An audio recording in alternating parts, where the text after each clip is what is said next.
I first set eyes on her in a diploma film of FTII directed by Arun Khopkar. I think it was called Tivra Madhyam. There was a long shot in which she was playing the Tanpura. I was struck by her raw beauty and the stillness she exuded. She was born for the camera. It lingered over her face and she held it captive without the slightest effort. Several years later, I met Smita Patil on the sets of Shyam Benegal's Nishant. It was a difficult role for one as young as her. In the film, her husband, Nasiruddin Shah, falls in love with my character, Sushila, kidnaps her and brings her home. And you had these silent shots of Smita, hurt, resentment, anger, jealousy, and yet unable to see anything because she was trapped in a feudal structure.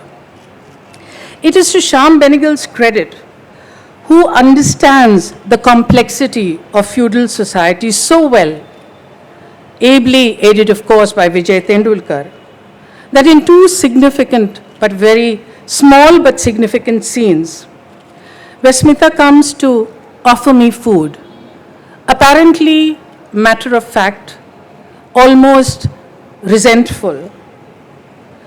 But she brought a layer of such empathy to the plight of the two women bonded together through a patriarchal feudal society that the tears dropped from my eyes without knowing. That is what the crux of film acting is. It is a collaborative effort in which how well you act depends on the support that you get from your co-actor. I have had the pleasure of working with Smita in Nishant, Arth, Mandi, Unch Neech Beach, in roles far apart from each other. I felt both challenged and inspired by her as a co-actor. We had so much in common.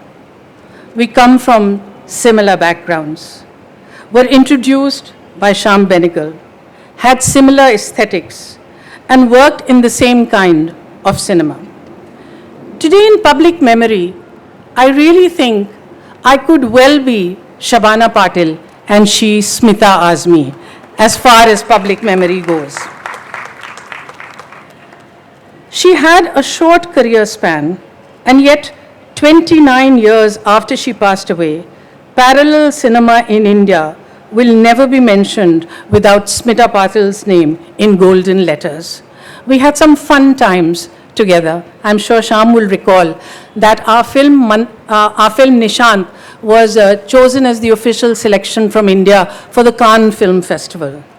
We were given the handsome sum of $8 each to tide through that whole week that we were going to be there. And we were heavily dependent on advertising material which refused to come in a place like Cannes.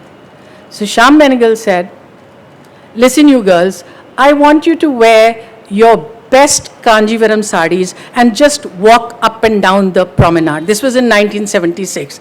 And that's what we did. At 8 o'clock in the morning, with everybody was in shorts and bikinis, we would be wearing our sarees with our bindis and walk, and everybody would look around to look at us, and we would say, we have a film, please come, we've got a film, we are from India, please come. And the house was full.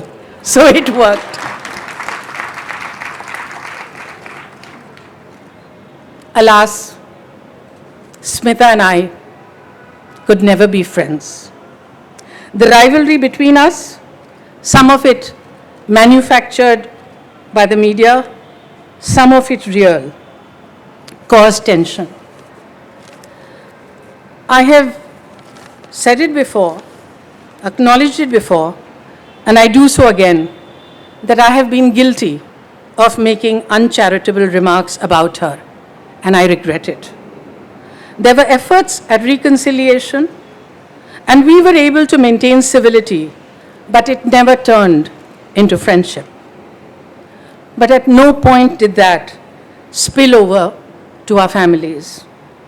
Smita was a star by the time she worked in Sagar Sarhadi's Bazaar and they were shooting in Hyderabad, and obviously she got the best room in the hotel. 2 weeks later, my mother, Shaukat Kaifi, who had a small but significant part in the film, arrived, by which time Smita had quietly left her room, given it up for my mother, and shifted into a smaller room without letting anybody know. It was weeks later that my mother got to know, and when she protested, Smita would have none of it. That was the kind of graciousness which came to her because she was Shivaji Rao Patil and Vidya Patil's daughter. Ma, Papa, Anita, Manya have embraced me like one of their own. Human relationships are complex, and I'm grateful for the trust they've placed in me. It's a very personal thing that I'm about to share now. There was a time when young Pratik was lost and didn't know what he wanted to do. And Ma and Anita called me and said, "We want you to take charge of Pratik." Need I say more? I'm fond of saying that India is a country that lives in several centuries simultaneously and is full of contradictions. Smita Patil was a microcosm of India, a mix of contradictions. She was traditional and modern, strong and fragile, confident and vulnerable. I would watch in amazement as she would drive a jeep with such panache across India with no driver, just a girlfriend. She rode a motorbike like a professional and played volleyball like a champion. She was one of the boys on the sets of Mandi, but she was also very feminine and deeply traditional, and sometimes intimidated easily. I think it's these contradictions that were both her strength and her weakness, but it was also that made her an artist who will always be spoken of when the finest actors of Indian cinema are counted. Thank you very much.